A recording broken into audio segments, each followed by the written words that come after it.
Nigerians should do as we're preparing for the next round of elections, as far as cyberbullying and the increasing, digital aggression is concerned in Nigeria. What would be your opinion and what's your assessment of what's going on so far?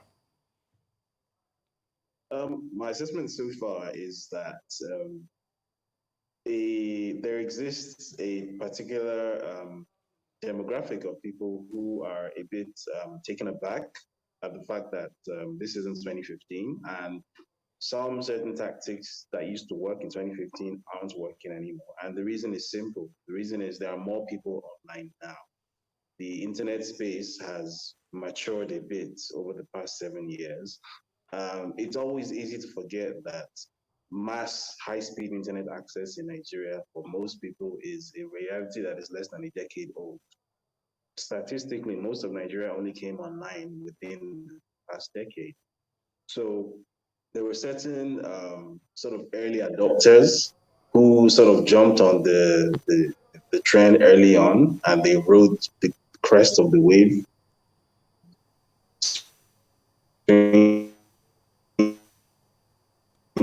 2013 and 2015 to very great effect. Some appointments, you had your Tolu policies, that demographic. But the thing is, that was always going to be a one-time deal. That was always going to be a limited offer, a limited event, because eventually what was always going to happen was that as internet access became more accessible to everyone, became cheaper and faster, as it has done in Nigeria, then there was always going to be a whole mass of people who were going to come in. And then there's no longer that monopoly of narrative that used to exist 7 or 8 years ago. So, and this ties into the SAM OMATSEYE conversation that is going on, where 7 or 8 years ago, the people who now want to act as if they are being attacked or they are being victimized, their lives are in danger, blah, blah, blah, they were doing some really, really, really nasty stuff back then. But because there just weren't enough people who could push back on anything back then, and also partly because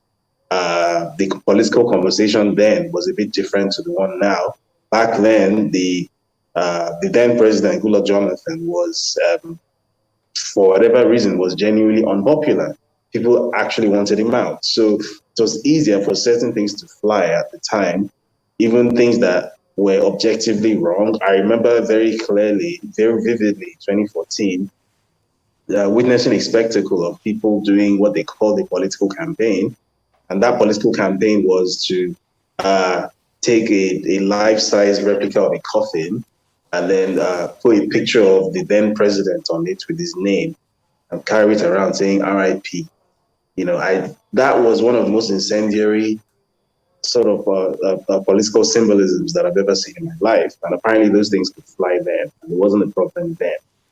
But now, because a small part of that same energy is being returned, when the same characters are trying to reprise the things they did in 2015, all of a sudden they can't take what they spent 7 years giving out. I remember SAM OMATSEYE himself, 2014, at one of those political rallies come protest things that they used to do, where he held up a goat and put a placard around the goat's neck and said, "My name is Jonathan," on the placard. SAM OMATSEYE did that. So I find it really sort of hilarious now that apparently he's supposed to be the victim in all of this, especially given that the article in question wasn't just an article, because he's trying to characterize it now as if, I just gave my opinion and these awful internet bullies are jumping down my throats. But now what he's not saying is that what was the headline of the article? The headline of the article was OB and then hyphen TUARY. Like, what is that supposed to mean? What message were you trying to pass across when you did that? Was that what a respectable newspaper columnist does when he's writing a headline? What message was that supposed to be passing across? How was that edifying in anything? So he obviously dipped his foot into the water, and then he came out bloodied. And all of a sudden now he thinks he's being persecuted because he's basically getting a very tiny portion of the same energy that he spent 7 years giving out. So I have very little sympathy for people like that, particularly given given the background that I come from in marketing communication, where I actually worked in the industry at the time in 2015, the marketing communications industry at the time. Thankfully, the agency I worked at didn't do political work, but I had friends and colleagues who were involved in the campaign. And I saw at very close quarters what they called the campaign, what it actually meant. I always like to point out to people, for example, that on election day in 2015, if you remember, I don't know if you remember, but if you were on social media at the time, specifically Twitter, I think for 48 straight hours, election day and the day after in 2015, the two top trending words on Twitter were words that were making reference to a particular ethnic group from the Southeast, right? Those were not organic trends, right? Those were not, it wasn't that people were just talking about a certain tribe in Nigeria. That's not what happened. Those were artificial paid trends. And I was in the room actually when someone was using a platform called AdDynamo to artificially create, because back then it was possible to do that on Twitter. You could pay and you would get trends created artificially for you, right? And the word Igbos was trended artificially for 48 hours on Twitter as a pejorative term. That's what some people called a campaign in 2015. They tried to set the country on fire, right? They literally tried to spark ethnic warfare as part of a campaign to win the presidency. And yes, they won the presidency. I mean, I personally thought it was a Pyrrhic victory, and I think history has borne me out on that. So I just think that there's a certain class of people right now who have lost any kind of moral justification to have anything to say about cyberbullying or people being nasty to them on the internet, because the truth is they were the ones who created this entire ecosystem. They were the ones who made it such that this type of political energy on the online space exists now. Prior to 2012, right. 2015, David, let me just come in on you there. Exist. Firstly, thank you for joining us on the morning show, and thank you for your answer there, because it was quite explanatory and it did tick a lot of boxes in terms of justifying or at least explaining how this monster of the internet came to be. But David, you are no secret to tussling on the streets of Twitter too. Many people would call you a hypocrite for what you've just said. Many people would accuse you of sharing the same types of half-truths or even falsehoods when it comes to attacking political figures. Many people would call you a cyberbullier. If we look at your comments, for example, against other journalists, Kiki Mordi, who shot to fame in the aftermath of the BBC's Sex for Grades documentary. It wasn't too long ago that I remember seeing you on Twitter accusing her of being a fraud. You accused her of taking credit for a documentary, that same Sex for Grades documentary, away from someone you believe was the actual proprietor of that work. Someone, just a second, David, someone called Obi. Now, Miss Obi did receive a 5 million naira payout from the BBC, but do you believe that that justifies your criticism and your behavior of other people on the same internet that you just condemned?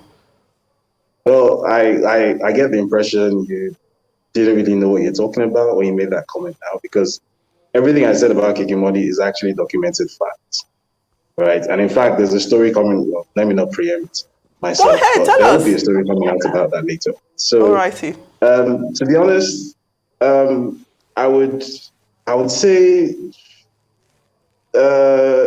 you should pretty much stick to the facts, right? Because that's what I try to do. Obviously, the way I come across isn't everybody's cup of tea, but the one thing that no one can accuse me of is being a liar, right? You can accuse me of being aggressive, accuse me of even being a bully if you like, that's fine. But the one thing I don't do is go on the internet and tell lies or half truths, as you put it. So if you're going to sort of throw these things at me, it would be good to sort of put like a solid example or two of a time when I actually said something that wasn't true. These are questions. That's something we're not in a court here. These are questions. There's no court. I'm asking you, seeing that you spoke so much about the internet and cyberbullying, it is fair to also put the question to you that you too have also been accused of cyberbullying. And you've responded to that, saying that everything you've said about Kiki Moody, for example, which was an example of those types of criticism, you say that that's true. So you've been able to defend yourself amicably, but you are not exempt from being asked questions on this type of topic. I hope you don't feel as though you're exempt from being able to receive those types of questions. Again, the fact that some people will say something doesn't necessarily mean anything. I mean, I can say that 2 plus 2 is 3. Doesn't mean that my opinion has value just because I said it. I understand that, David, and I don't want to get personal, even though I also there are a number of things that are concerning, but your views are valid, as far as the subject matter is concerned. If I were to take it from what Adefemi was saying, she mentioned Kikimodi, I would, there are a few other people that I could mention and ask about why your fixation about colleague journalists, to the Toyosi Ogushe's cases there are many other cases. I can understand when you're using the social media and technology, to expose some truths, but then people might wonder the direction in which such exposés Yeah, and what I would say is people shouldn't join the conversation halfway through, because that's like reading a book and starting in the middle. So if you're looking at certain engagements and you probably don't get why someone engages a certain way, or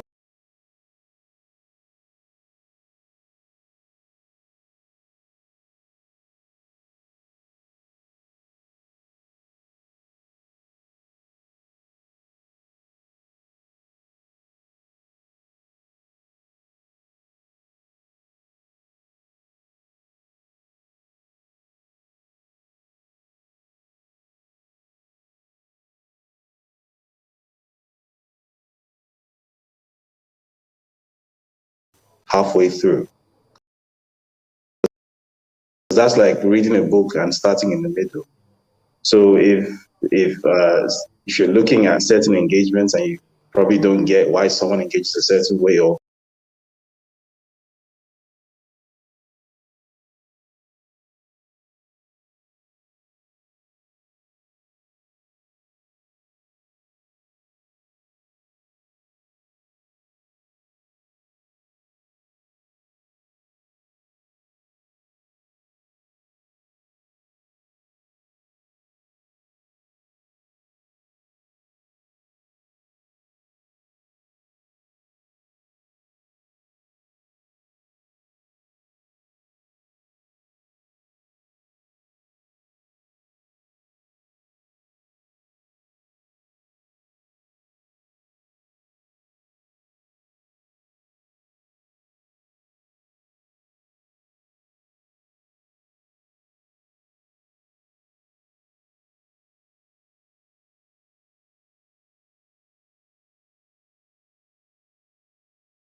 yeah, and what I would say